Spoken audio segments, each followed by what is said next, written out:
ఇవన్నిటికీ పరిష్కారం కోసం ఈరోజు మనం చూసిన తర్వాత ఇది మాకేదో అధికారం అని మేము అనుకోవడం లేదు.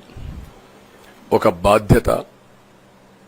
మేము పాలకులమే కాదు సేవకులం అని చెప్పి నినాదానికి శ్రీకారం చుట్టారు. ఇవన్నీ గుర్తుపెట్టుకొని పనిచేస్తాం. నేను చాలా స్పష్టంగా సూపర్ 6 ఇచ్చాం.